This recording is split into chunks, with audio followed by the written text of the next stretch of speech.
자, 이제 성찬에 대해서 한번 살펴보도록 하겠습니다.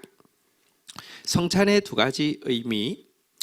세례를 받은 자는 예수님께서 친히 제정하시고 또 지키라고 명하신 성찬식에 참여할 수 있는 특권을 가지게 됩니다. 성찬식은 세례식과 달리 예수님이 직접 친히 제정하시고 친히 시행하신 의식이죠. 고린도전서 11장 23절, 내가 너희에게 전한 것은 주께 받은 것이니 곧 주 예수께서 잡히시던 밤에 떡을 가지사. 자, 직접 예수님께서 친히 제정하신 것인데요. 성찬이란 구약 시대에 행하던 제사를 이제 대체한 것이라고 할 수 있습니다. 구약 시대 제사와 신약 시대 성찬의 차이는요, 구약 시대 제사는 짐승의 희생과 피를 통해서 장차 이루어질 메시아의 대속을 기대하던 의식이라고 하면요, 신약 시대의 성찬은 이미 이 제사의 본체가 되신 예수님께서 자신의 몸과 피로 십자가에서 속죄 제물을 드리셨잖아요. 그래서 이 제사의 속죄를 한 번에 단번에 성취하셨잖아요. 그래서 다시는 이런 제사가 필요하지 않게 대속을 완성하셨잖아요. 그러니까 구약 시대에 있던 짐승의 희생과 피가 더 이상 필요하지 않게 되었습니다. 그리고 허락하신 것이 성찬의식인데요. 자, 성찬의식은 두 가지 중요한 의미를 가지고 있습니다.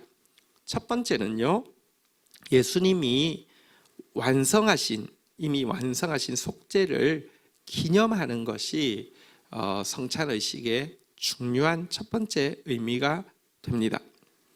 성찬식은 예수 그리스도의 대속 사역의 완성을 기념하고 기억하는 의식입니다.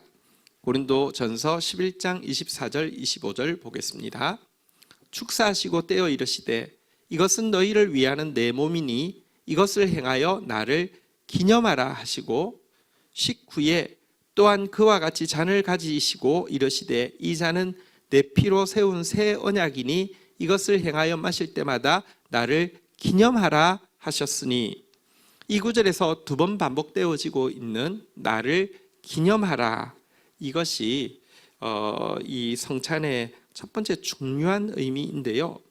여기서 기념하라는 말은 히브리서 10장 3절에 기억하라라는 말과 원어로는 같은 단어인데요.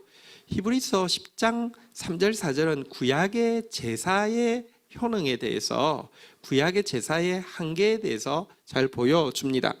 그러나 이 제사들에는 해마다 죄를 기억하게 하는 것이 있나니 이는 황소와 염소의 피가 능히 죄를 없이 하지 못함이라.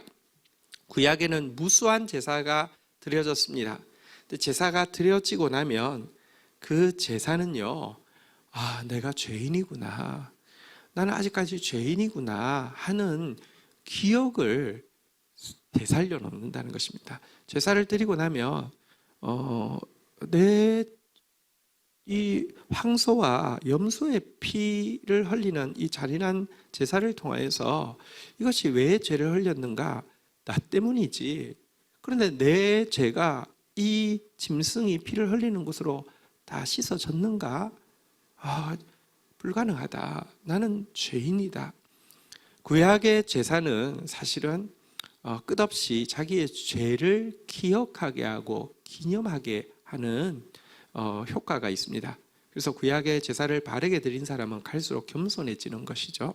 근데 신약 시대에 예수님은 이제 제사 대신에 시행하신 성찬을 통해서 나를 기념하라 그랬는데요. 이제는 더 이상 죄를 기억하고 기념하는 게 아니라 예수를 기억하고 기념합니다. 좀 더 정확하게 이야기하면 예수께서 이미 완성하신 속죄를 기억하고 기념한다는 것입니다. 구약의 제사는 속죄의 완성을 기억할 수가 없었습니다. 기념할 수가 없었습니다. 계속 죄가 기억나기 때문입니다. 그러나 신약의 성찬은 이미 예수 그리스도께서 완성하신 속죄를 기억하게 하고 기념하게 하고 감사하게 하는 의미가 있다는 것입니다. 구약의 제사는 우리가 죄인이라는 사실을 계속 기억하게 하죠. 구약의 제사를 드리고도 자기 의를 내세우는 사람은 사실은 잘못 제사를 드린 것이죠. 구약 제사의 핵심은 나는 죽어 마땅한 죄인임을 깨닫게 하는 것이기 때문입니다. 그러나 예수님은 자신의 몸을 대속 제물로 드리심으로 말미암아 더 이상 우리의 죄가 기억나게 하는 것이 아니라 예수 그리스도의 속죄의 은혜만이 기억나게 하는 특권을 우리에게 주신 것입니다. 그래서 성찬에 참여할 때마다 우리는 예수 그리스도의 이 완성하신 대속 죽음에 대해서 기억하고 기념하고 감사하게 되는 것입니다. 이것이 첫 번째 성찬이 가지는 첫 번째 의미입니다. 그래서 여러분 성찬식을 할 때 조금 잘못하는 게 뭐냐고 하면, 서두에도 말씀드렸지만 성찬식 때 예수님이 날 위해서 십자가 지셨는데 그 고통을 당하셨는데 내가 뭐 하고 있어? 이러면서 난 더러운 죄인이야, 이런 이렇게 감정을 짜내서 나 때문에 가시 멸류관을 쓰시고 손발에 못이 박히시고 허리에 창이 찔리시고 주님 죄송합니다, 이렇게 끝난다고 하면 그것은 구약의 제사를 만드는 것입니다. 죄를 기억하게 하는 것이 아니라, 우리가 죄인이 아니라는 뜻이 아닙니다. 우리가 죄를 범하지 않았다는 뜻이 아닙니다.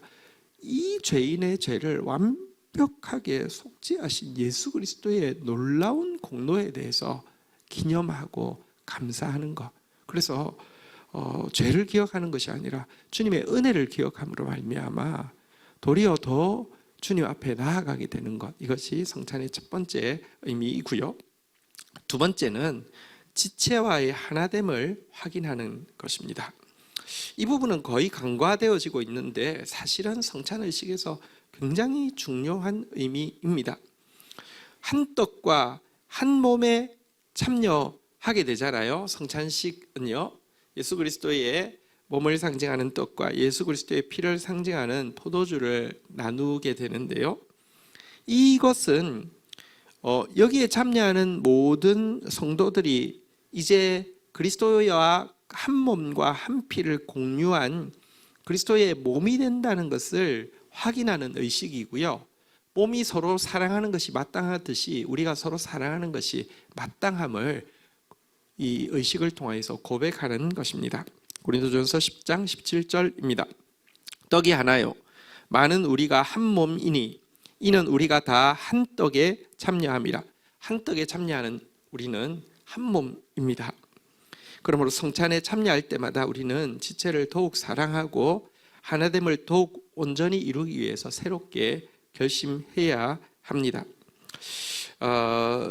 고린도전서 12장 26절 27절 보면 이 고백은 참으로 한 몸이 된, 한 떡에 참여함으로 한 몸이 된 지체들 사이에 일어나는 자연스러운 변화를 잘 보여줍니다. 만일 한 지체가 고통을 받으면 모든 지체가 함께 고통을 받고, 한 지체가 영광을 얻으면 모든 지체가 함께 즐거워하느니라. 너희는 그리스도의 몸이요 지체의 각 부분이니라. 이 구절을 이 성찬의 두 번째 의미인 지체와의 하나됨을 확인함, 이 부분을 잘 모르고 읽으면 어떤 효과가 있냐고 하면 이런 것입니다. 한 지체, 다른 지체가 고통을 받으면 나도 고통을 받아야 되는데 왜 이렇게 고소하지? 다른 지체가 영광을 얻으면 나도 같이 즐거워해야 되는데 왜 이렇게 배가 아프지? 하나님 용서해 주세요. 뭐 이럴 때에 우리의 못난 모습을 보게 하기 위해서 사용되어진 구절로 생각하는데 그렇지 않습니다. 이것은 성찬을 통해서 한 몸에 참여하게 됐을 때 일어나는 자연스러운 변화인 것입니다. 여러분, 한 지체는 여기에 가시가 바뀌어도 온몸이 막 아리잖아요. 그죠? 고통받게 돼 있습니다. 입이 밥을 먹지만 온 몸의 세포들이 막 힘을 얻고 살아나잖아요. 같이 영향력을 주고받게 되어 있습니다. 이와 같은 변화가 사실은 이미 일어났고요. 성찬의 의식을 통해서 이와 같은 변화에 대해서 다시 한번 새롭게 깨닫고 누리고 기억하고 이렇게 선포하는 그런 의미를 담고 있는 것입니다. 자, 이렇게 해서 이제 우리가 신앙 고백반을 마치게 되었고요. 신앙 고백반을 마치신 분들은 이제 그 공동체에서 세례에 참여하거나 혹은 이미 세례를 받았다고 하면 이제 성찬에 참여하게 될 터인데요. 우리 이번 신앙 고백반을 통하여서 새롭게 깨달은 우리의 신앙을 또 잘 정리하고 누림으로 이번에 참여하는 세례와 성찬이 풍성한 의미로 여러분들에게 다가오시고 그리스도와 더 하나가 되고 또 지체와 더 하나가 되는 행복한 신앙생활을 시작하기를 주의 이름으로 축복합니다. 수고하셨습니다. 감사합니다.